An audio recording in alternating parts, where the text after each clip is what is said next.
Good afternoon, everyone. Again, welcome to Miami Curtain Wall. I think we were muted before, but we're joined here with John and Guillermo today, and we're going to be talking about the standards, specific standards and common standards found in building envelopes.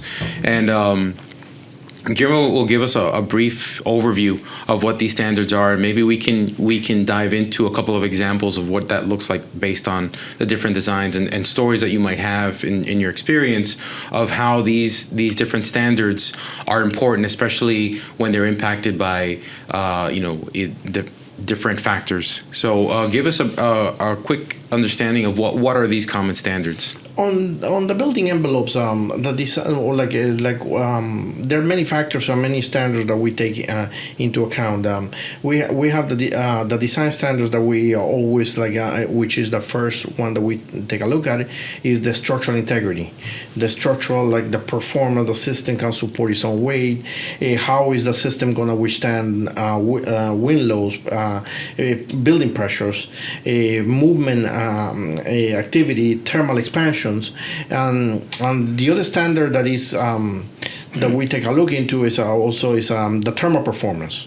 If it meets the energy efficiency, how does the building perform when it's being heated with a harsh environment that we have in South Florida, and then we get into a passing rain? How is the building gonna be able to accommodate the thermal movements of because it's like when you go from 110 degrees to 70 degree after a passing rain, the materials are going to move. And how do these standards, how do they become standards? Let's say, how do we determine what a particular threshold for a parameter comes to place, and how does it become a standard that everybody follows? Well, the standards is there's national standards that are the recognized national standard like ASTM, AMA, and then they get trickled down to local regulations such as the Miami-Dade Notice of Acceptance, their own individual high velocity hurricane zone standards that we have in enforcement. That, like, for example, the high velocity, you don't have to meet high velocity in inland, like in areas like Orlando, that they don't have the high velocity wind zones that we have in a coastal condition. So that's how each municipality kind of looks to see what affects this type of what effects have the environment on the areas. And I'll just add to that a little bit.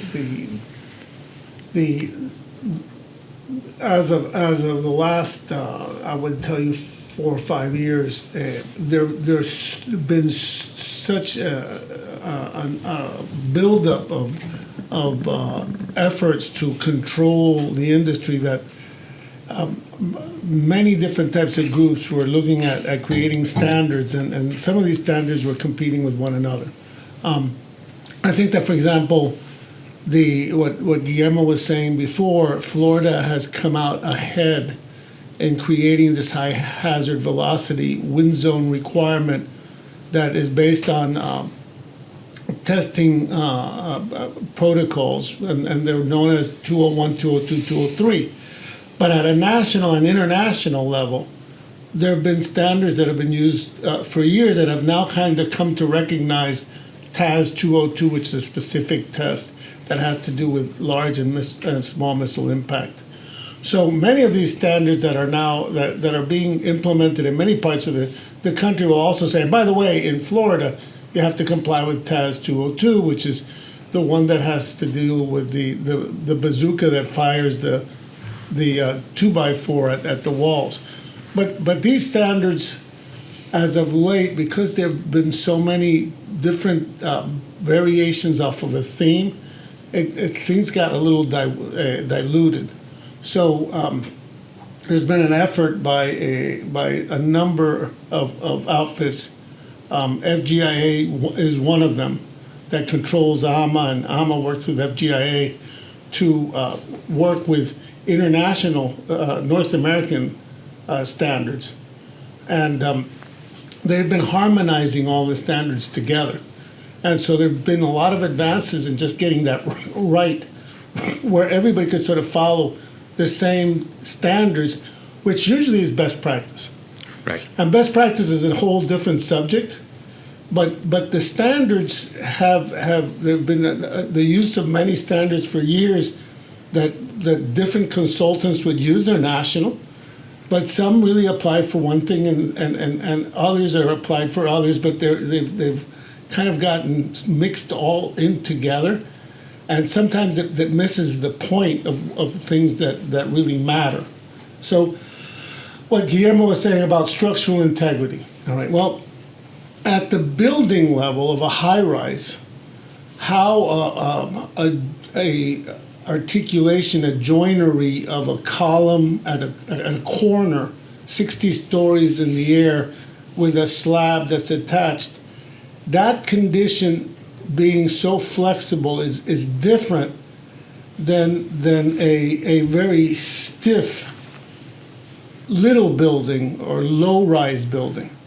So how those forces that cause that to move, there has to be a certain amount of allowable movement that also prevents water from coming into that articulation. So imagine your knuckle. Your knuckle of your finger moves in a variety of ways. Right. Well, imagine if in one of those ways a crack would open up and water would either seep out or seep in, right? That would be horrible, right? So the way you can categorize those forces is inter-story movement. One of the movements that we look at is rotation. That, think about your knee when you're skiing, it rotates, right? There has to be enough movement where your leg just doesn't pop off like a G.I. Joe, right? That would be rotation. Another movement is the racking of the panels. The windows can actually sort of just a very tiny amount, but each one of them can rack and sort of just sort of slide to the side as the wind is forcing the building to deflect, because you may have a 60-story building and the top of the building is moving out a foot at the top. So all of those little movements has to be taken into account, and each one of those panels will just sort of slope and move just slightly in a direction. And that's called racking of a window. It has to remain square, but it has to be able to move, and then translation is where the floor above and the floor below may actually be moving at different rates. So the entire floor may be moving just slightly, barely noticeable, but on a 60-story building, all of them are sort of moving out or moving in or moving in different dynamics. So meanwhile, you're trying to keep the air from going out, air coming in, water from coming in, and other issues like condensation and noise and all of these other things from going through that very thin skin that usually is about 6 inches thick, which is an incredible thing. It's very much like the epidermis of your skin, that all of these things are happening in a very small area, sometimes even less, 3.5, 4 inches thick, but Sure. the mullions are a little thicker. So the guy in the penthouse, the environmental effects of a guy that's living on the 80th story is totally different than the guy who's closer to the bottom of the building. Right. Right. So that, talking about structural integrity, I think that's what Guillermo is saying. But then another whole subject could be, we may get involved in a project that has exterior sound that might become very problematic. All right, say beside an airport. Right. Right.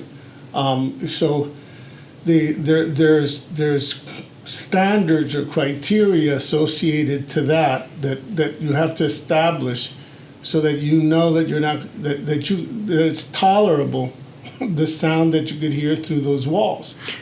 So basically, determining the I guess really the location and the environment will determine what kind of standards you need to follow, and then in turn defines the kind of materials you're using, right? It defines like the materials and the type of system that we use. How a system gets utilized, it depends on the conditions and on the environment that is going to be the surrounding environment. Like you have to take into the what John was talking about, the structural integrity. It's like meaning like the building is going to be able to flex and move, but we also have to be able to keep the water and the air, the tightness of the building. Right. So the joinery is very critical, and how the joinery is going to work and react to the analogy that John made. Like it has to be like your knee, that has to have rotation without falling apart. So you have like I guess in this same analogy will be like the ligaments and that allows the flexibility of the keeping everything together, the integrity of the air and water. It doesn't. Yeah. So I think that so to make it even more fun, right? One thing is the external stresses and external, for example, sound control, but you don't want to sound like a rickety old man where every time you walk you hear everything cracking. No? Right. So if you're up on the 60th story of a building and you hear creeping and cracking sounds, you might psychologically get nervous that something's happening to the building. Right, you're concerned. So there, that if there is not a standard already established for that by the architect of record, and maybe that's something that the architect of record doesn't think it requires a standard. That's why he is the design professional. He may choose not to do that because it may in fact cost more money, and it's not really one of those things that people look at, as a significant issue.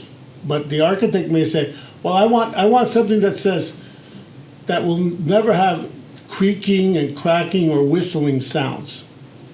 And they would put that in a standard somewhere.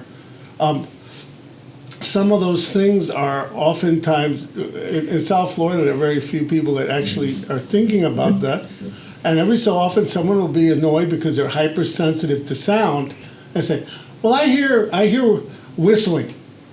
Well, when do you hear whistling? Well, when the hurricane's out there, I could hear the whistling. Well, maybe you don't want to be in the building when you hear the whistling because you shouldn't be in front of glass while the storm is there, right? So, there you could establish all sorts of standards and that can kind of go beyond the what is sort of best practice, right? Okay. You could be unreasonable with what you're saying the building should comply with, because 99% of the people aren't concerned about whistling when there's a major storm outside.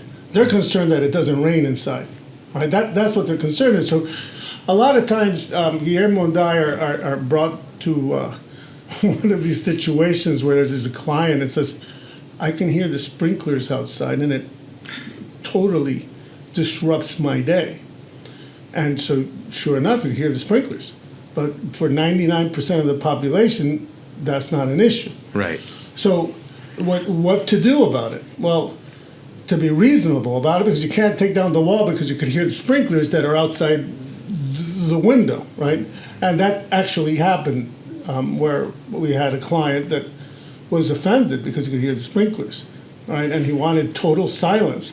Well, if you want total silence, then you have to design a system that has a criteria that is very expensive. And basically over-engineered. It's over-engineered for your specific criteria Nuance that you request. can live with, right? And, Right. and I'm not saying that may not actually bother you. I there are times where I want total silence, and I could hear every little sound in the office when I'm really focusing. I can't blame other people for living. Right, but it, I recognize that maybe I'm the one that needs to close my door. I have to do a little more, and sometimes people tend to be a little impractical where they're so attentive to some minor things like that. When Guillermo and I get involved now in our career, I would probably tell you that when someone says what best practice means to you, okay, by having been around so long, we can say this is what best practice means because we've seen it so often. And what would you say, Guillermo? We've seen thousands or hundreds of buildings. Hundreds of buildings, and there has to be a threshold because it's like the needs of some clients, like they're so unique that they cannot be just put on the broad spectrum because they're so unique. And so, like, if you try to make everything as like what John was mentioning to, like, as noise, 99% of the population are not gonna care. But right. if you decide to that specific standard, then it becomes not practical for the building. Yeah, it requires a sense of practicality and common sense. So an example that I was bringing up before, there are two standards of care that we can point to in the world of acoustics, which is STC, sound transmission coefficient. Sorry, I slurred there for a minute. And OITC, outdoor-indoor transmission coefficient, right? So a project that would be around the train station, where you have high-frequency sounds and low-frequency sounds, standard of care would be, hey, listen, we need to have an OITC that can mitigate those high-frequency sounds like when, scratching a blackboard, and that's a high-frequency sound, versus a low-frequency sort of hum. Right. Right. I think more people are common with a low-frequency sound than a 10,000 hertz, sound or like a screech of a wheel of a train. So you would establish a class, the sound transmission class, that would hit all of the frequencies, and that would be within reason at a national or even international level. All right. That standard applied to the person that has a sprinkler issue is overkill. Right. Right. And you wouldn't expect that to be something that is reasonable. No. Oftentimes, being the harbinger of that message to the person that doesn't like the sprinkler sound, makes you the bad guy. It's like, well, it's kind of like when you go to the doctor and you don't want to admit that you have arthritis, right? And you do. And so you're going to have to live with it. You're going to have to accept that pain for the rest of your life. You could disagree with it, and reality sometimes doesn't connect with the practice. But we find ourselves in that place. Well, for instance, is the glass. We'll get calls from different ends of the spectrum where someone says, "Well, I see enormous scratches in the glass of a tall building, and I want them all replaced." And so there's a national standard that says, "Look, you look at glass perpendicular to the frame, and you're 10 feet away." Now, these people that are complaining about the scratch, they're looking at it like 1 inch away from the glass, standing right over it, and saying, "I know where it." Yeah, they're looking for the problem. I know where it is. I can see it. It bothers me because I know it's there, which is different than an architect or like Guillermo or I that would say, "Does it affect the aesthetic appearance of the object that I'm seeing on the other side?" Now, mind you, there are times where the glass can look like a clown show where you're going through the house of mirrors, all warped. and you could either look really skinny and tall or very short and chubby, right? And there are times where you have to say, yeah, that glass is defective, all right? But there's been enough times where you look at the damage. There's a scratch, but it's along the edge of the glass. It's at the bottom. It doesn't hurt anything. The glass is fine. And you have to say, look, it's not within the realm of what you're looking through. Now, if you kneel down and your prostate, you're on the floor and looking at that one spot, I can see how it bothers you, right? So, as architects, Guillermo and I are licensed architects. We're in it for the betterment or for the benefit of the other guy. We're looking after it's like the Hippocratic Oath. We're concerned about the interest of the other person before our own. Right. You're thinking about the end user at the end of the day. So we've been entrusted with knowing enough and looking at it and interpreting the what is for the greater good and the benefit of all, not only for that person but for the manufacturer and everybody that's down the line that you'll never see that was involved in building the thing. And is it economically wasteful to take all that apart because there's this criticism that might not be justified. Mind you, we're both senior guys in this business, so our perception of these things that we're looking at are different than that first year licensed engineer or that intern, that second year professional, where they read the book, they understand what they think they're looking at, and that could be fine. We all have to start somewhere. But because of the gray hair in our heads and the pain and agony of dealing with these things, we know what the right answer usually is within reason. There could be soft spots in it, and that speaks to what is best practice. Oftentimes, both not only in the field but the design of architecture. The design that comes as a package that you're used to seeing as a set of drawings. What should be there? What's reasonable that you can expect for a really tiny project to a very huge monolith 60, 70, 80-story project? And we've come to a place where we understand what should be that package and what should be the craftsmanship. Which sort of helps kind of understand a little bit what is best practice and standard of care, and then the standards that we utilize in the standard of care that oftentimes help even in understanding best practice. Right. And I'm assuming that this also helps to determine, it's a balance between the aesthetic, right? And understanding those standards really define the aesthetic that's allowed based on the tolerances and based on the environment, right?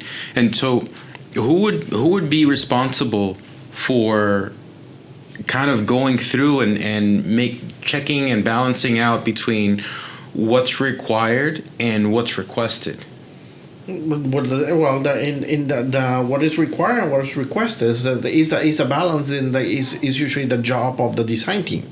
Okay. The design team when they start putting the things together, they say that they see what they create as sort of the guidelines and criteria that they want the building to perform on the envelope and on all the components that they set up the guidelines of I want this type of performance.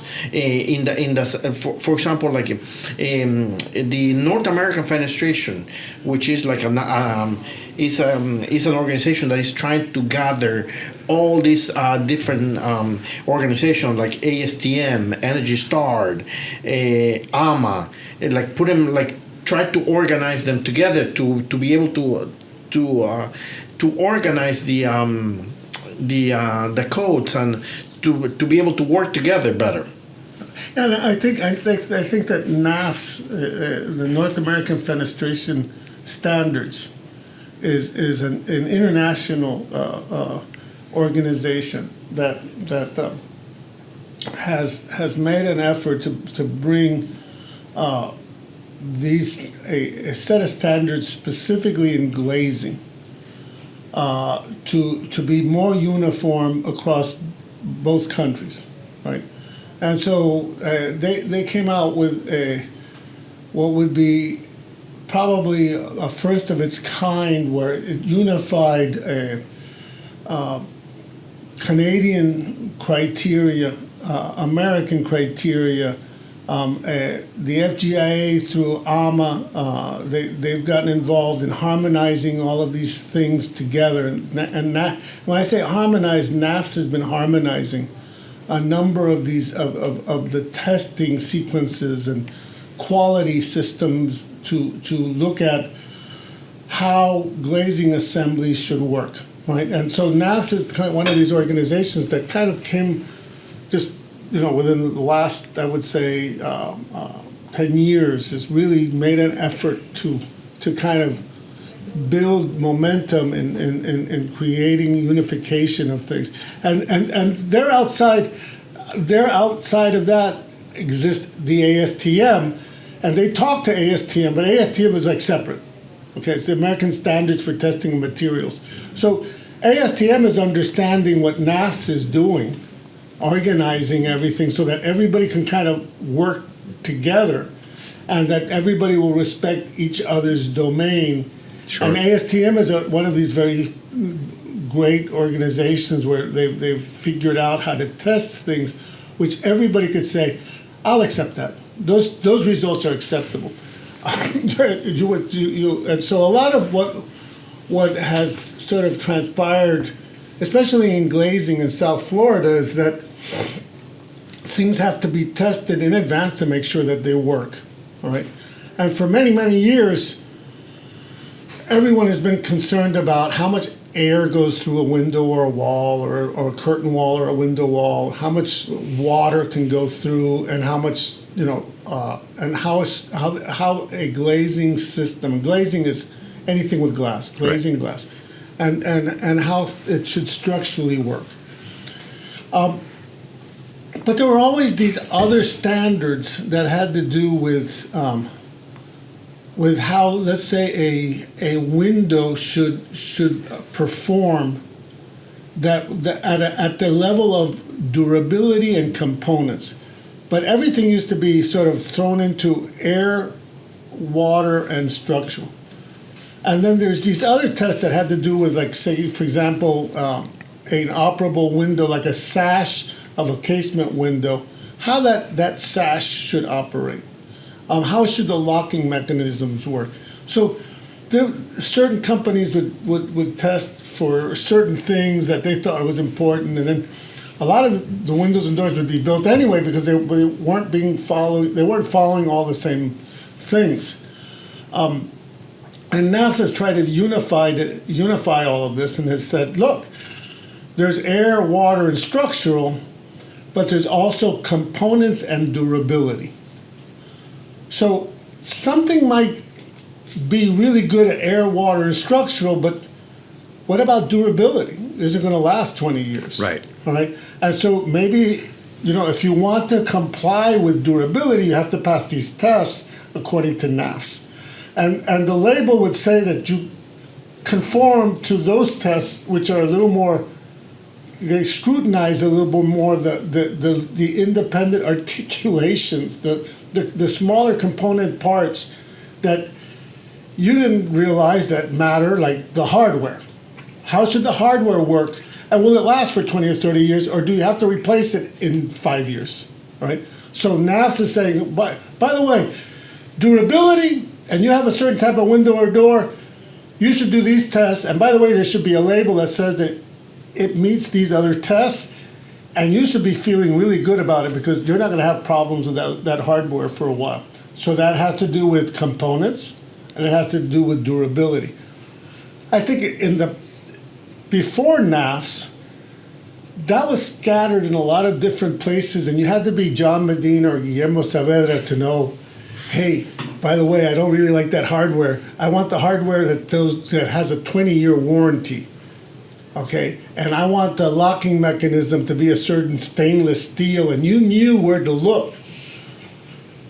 NAFs and North American Fenestration standards has kind of started to synchronize this a little bit more, right? So for those people that are out there that don't know about that, well, guess what?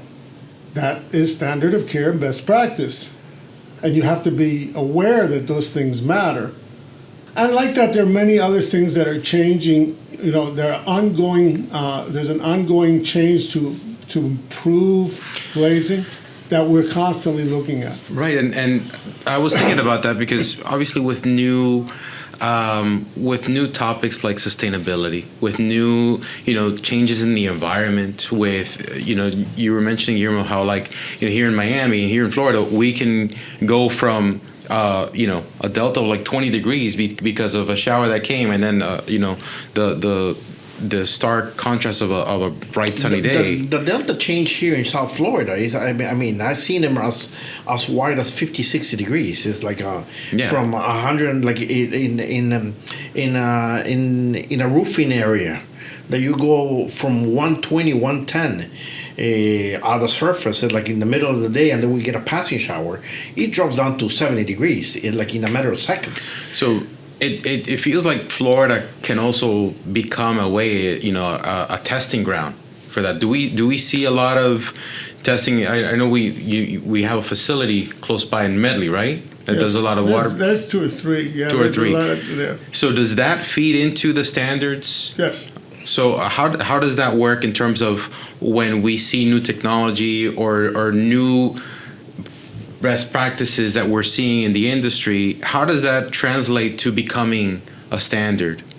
Well, the standards are like there are guidelines for like ASTM and AMA that they set up, and then the architect has his own standard saying like I want them to meet this standard, right? But I also want to exceed this standard, and then they put that criteria created by the design team and say like, okay, these are the criteria, and then they develop the products, and then you go and you put it on a testing laboratory, and then you spray water, you go to the structural testing, you do the movement, the racking, and see how the performance is of the system.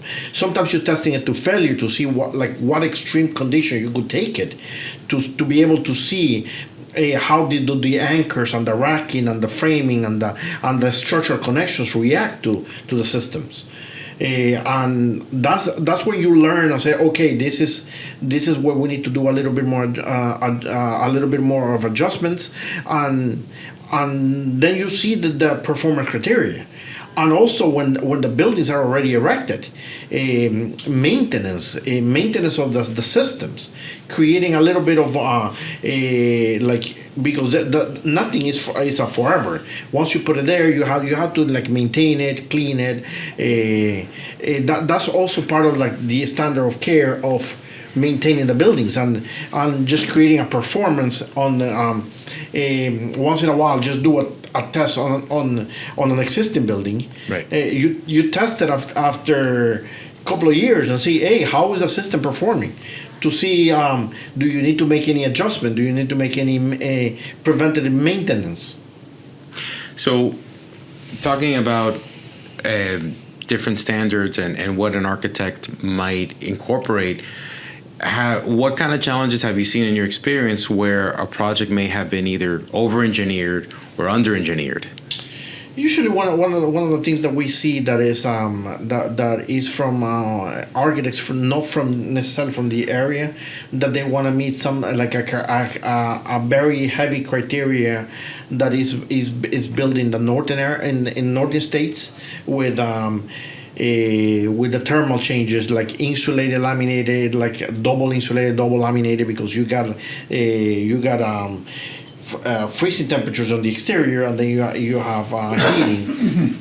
And those are like kind of like we don't see as much in our environment, but we still have to maintain the integrity of water tightness and energy. I think that you'll find differences of climatically of how these designs are achieved, and for a very long time, architects were supposed to know, all right, the climate that they were building for, and that was left like high priests in different religions. Like the knowledge they possessed would go into a specific project specification, right? And so you knew what was in a cold climate or a moderate climate or a hot arid or a hot humid. So that was generally it's generally one of those areas that architects have to really sort of learn all about in college and university and apply it. And you brought up sustainability, and having taught environmental theory, passive solar controls at the University of Miami for about 6 years, which was one of my favorite classes. We would examine how you design for climates around the world that were also associated to the climatic zones that I just told you. So moderate means it gets really hot in the summertime and really cold in the wintertime. So you have to design there, recognizing that vapor could come from various directions, and if you don't properly insulate that building, you could have condensation inside your building. All right. Right. Whereas here in Florida, we have to really sort of focus on hot, humid climate or very hot, humid climate. All right. So those are the things that generally in the past architects like us would learn about, mostly architects or mechanical engineers. All right. And architects can, by the way, practice mechanical engineering if they want to, because the principles we had to learn and we apply them every day. Right. So, for the very longest time, that was something that we would incorporate into our specifications.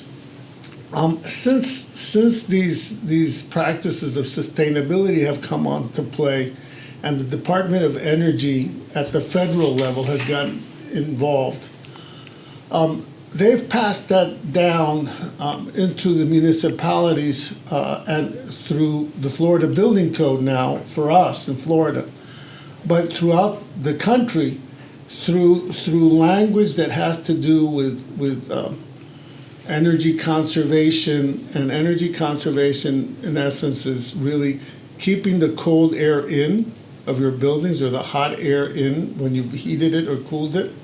You've conditioned the space, and that it doesn't go out all the little cracks and crannies of your doors and windows. All right. For the very longest time, architects would say, listen, you have to maintain air infiltration rates and things of that nature, and that was voluntary.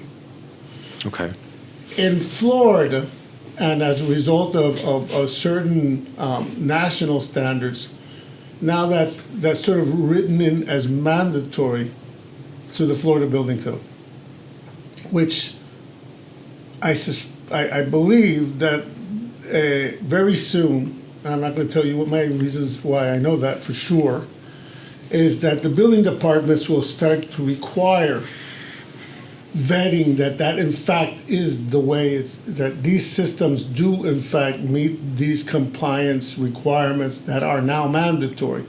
In the past it was voluntary, and architects would say, listen, we should do this because it's a really good thing.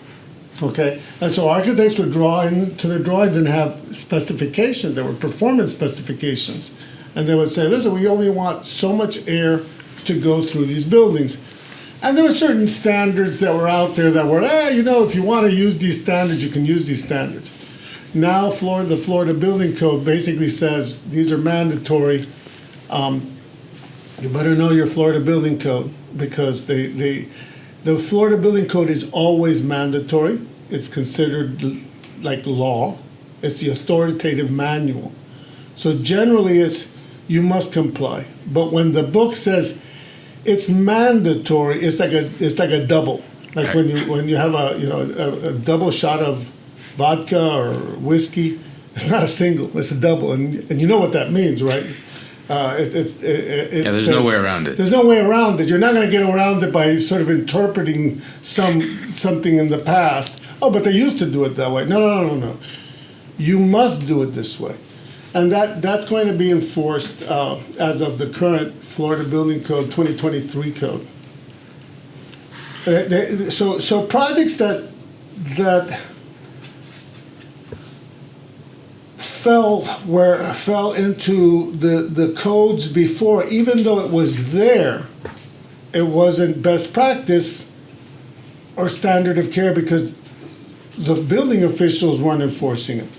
As of 2023, if you do the building with the 2023 code, then you're going to have to show proof of proof of that these things actually comply with sustainability for exterior envelopes.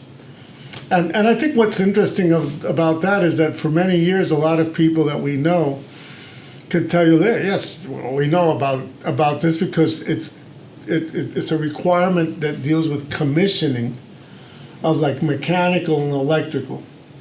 But for the very first time, the exterior envelope, which is our niche, as of 2023, you're going to have to commission the exterior envelope, which means that you have to make sure that you can prove that the exterior envelope is not leaking too much air, that the insulation is the thickness that it should be on the roof and on the walls, and so there's going to be a commissioning process, and if you don't have that, you might find yourself in trouble.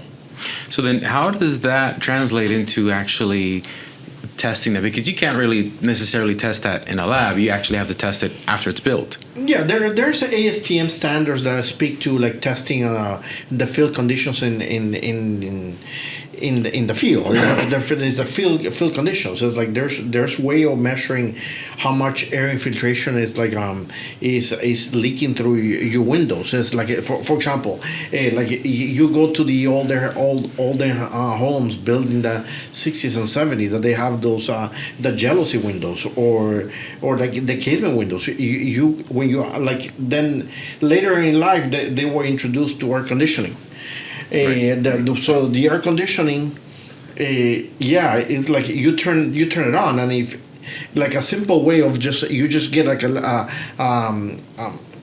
a piece of paper and then feel that the air's coming through the windows, because those windows were not meant to create a hermetic seal. Right. It hermetically wasn't like, because it's like they understood like back in the olden Key West homes, they wanted a certain percentage of air coming in. The houses were raised to allow for natural ventilation.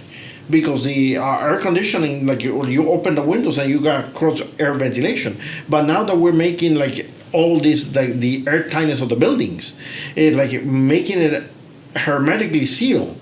Like the testing, there's like you could create like the fans and just emulate like either wind or a hard rain coming into the building, and to be able to seal the envelopes. And there's a way of measuring how much infiltration or exfiltration you're having into your system, and all of that is going to be a part of the new standards. So visualize 1 cubic foot. Imagine a balloon, but it was square, Okay. right? And that's 1 cubic foot of air, right? So you could measure how many cubic feet per minute goes through a window or door, right? So I remember when I was at the University of Florida, I did a class where we audited houses to measure the amount of air that transferred, and this is a story that's 30-some years old, so it's a long time ago. But and we went around to people's homes, and we audited their houses, and we audited how much air went out through their windows and their doors and through their refrigerators. And you'd be surprised when you would take a piece of paper and the gasket of the refrigerator, these GE refrigerators that were like 30 years old, and you'd take the piece of paper and you would run it through the thing, and there was no friction. So all of that refrigerator was constantly cooling. And so that was an energy drain that the people didn't even know was happening. Or you took the piece of paper and you put it through the frame of doors. Back then, it wasn't a requirement. It was, well, you're paying so many pennies per kilowatt hour. Right. So your money is blowing out the door every time you're air conditioning it. You're not realizing that all this air you can actually translate to BTUs or calories. And now you can start doing math to determine how much money per it's flowing out is the door, flowing out the door or the window. Right, and you would be shocked when all of a sudden you say 20% of my energy bill is associated to air conditioning because 20% of lack of efficiency of my glazing assembly, and I'm paying 40% more. When people came by the house, we had them audit our house not even 3 months ago. And I said, well, it doesn't help that we've raised, the rates 40%, or 30 or 40%. But let me show you. And, and here I am talking about the same thing. And they were kind of showing us inefficiencies. But the greatest inefficiency is that 1/4-inch crack between the door of your house with no friction of a gasket around your window or doors. Fortunately, I didn't have any of those because my windows are all impact and they're all a great product. And I don't want to say anything out there in the world, but ES did a really good job many years ago. But I would tell you, look, I've gone to hundreds of buildings where I'm like, let me show you how wide the gap is. You're losing 20-30% of the energy right through this door, right through this gap. Your door is 10 foot tall by so much, and it has no friction. Now imagine in your car. If you had no friction of that door and you're in a driving rain and water starts leaking in, you would go crazy. Right. Right? It doesn't happen because the gaskets are so tight, but you trade that car in every 10 years. Now you're expecting a building to have that type of gasket that never fails, and 30 years have gone by. It's dried out. It's it's fractured or permanently depressed in a direction because you never opened or closed the window or door. So you really don't have any friction between the metal components of an operable door or window. So air is just going through there every time you turn on the air conditioning. And so I think that it did it need to turn from something voluntary to a prescriptive, controlled by the Florida Building Code? I think so, because the psyche of people has somewhat changed, and they believe that they're not responsible for that. They only become responsible for that when they have to pay for it. Right. All right. So there was a time when I was a child that if you wrote on a piece of paper and you threw that piece of paper out, your teachers would get angry at you because that piece of paper was part of a tree, and there was this concern about the environment, and people would get upset.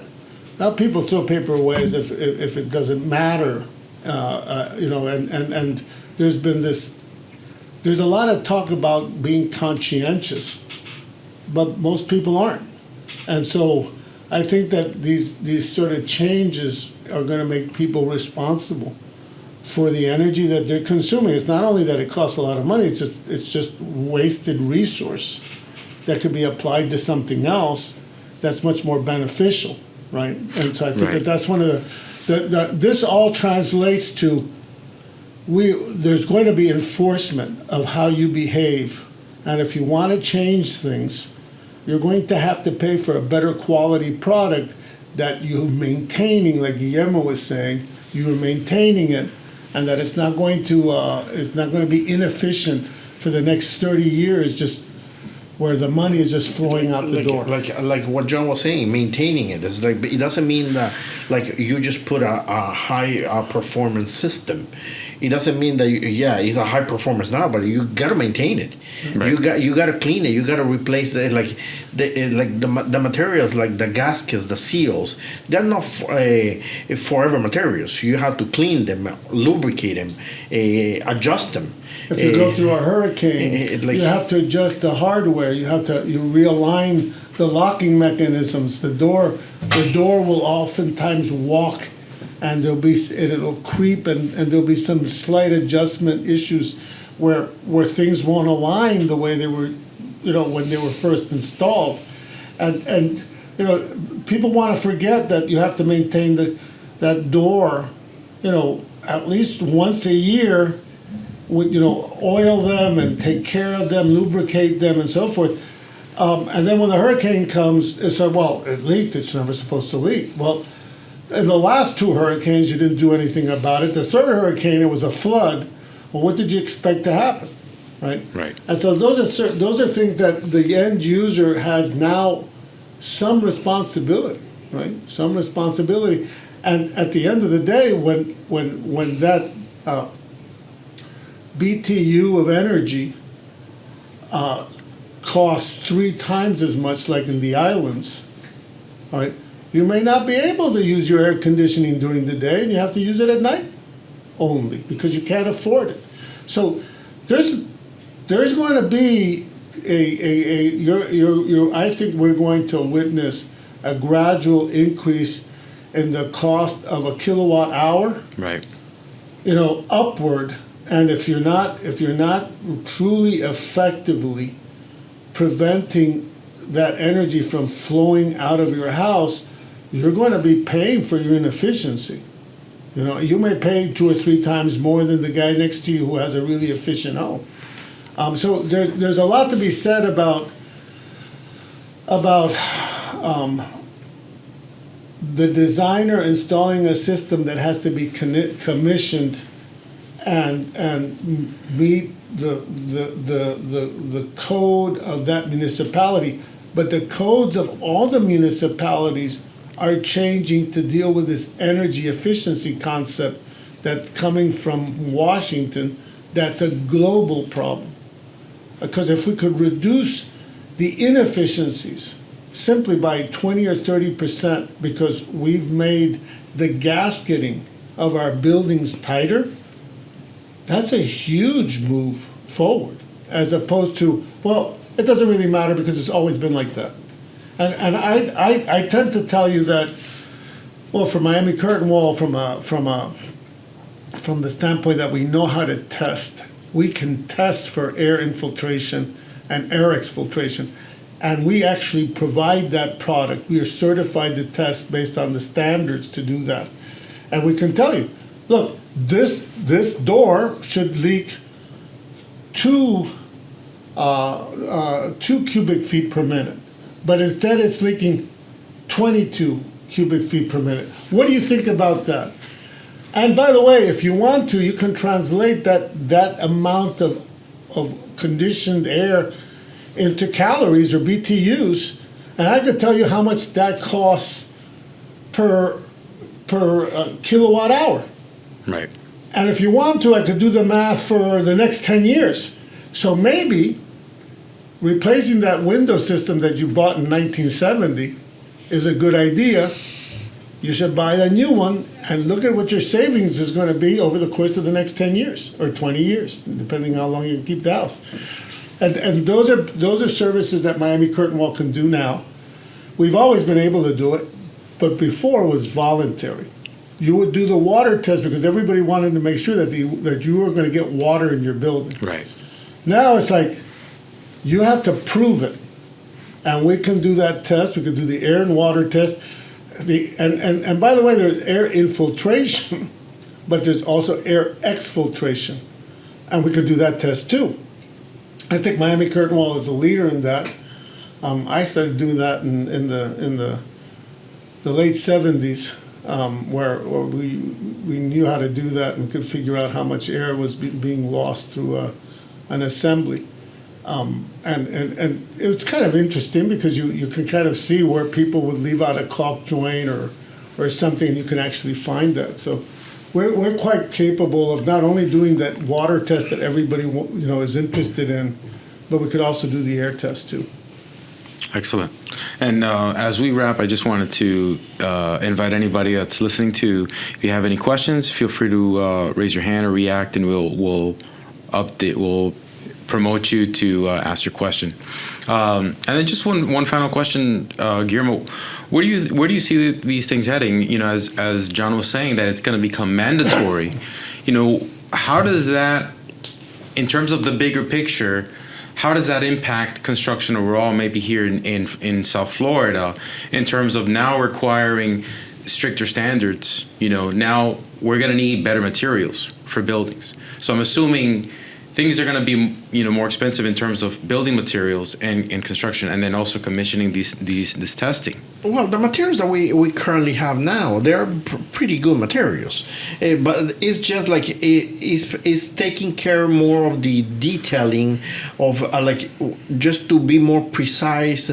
The precision and the craftsmanship is going to have to increase. Sure. Because what we're going to have is going to be the performance is going to have to be a higher performance systems. That's where AMA and ASTM come. They play a big role into the prescriptive testing methodology, the methodology of testing to increase the performance of the systems. I think that they could be done, and I think the performance and the energy, like a institution like Energy Stars, the Department of Energy, that they have a big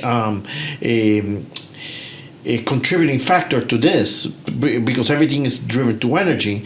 I think that they're gonna create a better weathered and airtight buildings, and the evolution is going to continue. It's not Right. turning back, because energy is going to continue getting more expensive, and then how to prevent how to maintain the better efficiency is going to be the key to the cost of energy. Gotcha. Okay. So I think that wraps it up for today. Thank you both for joining in this super insightful and informative session. We'll have this episode available for everyone later on this week, and we look forward to seeing you all in the next month's episode.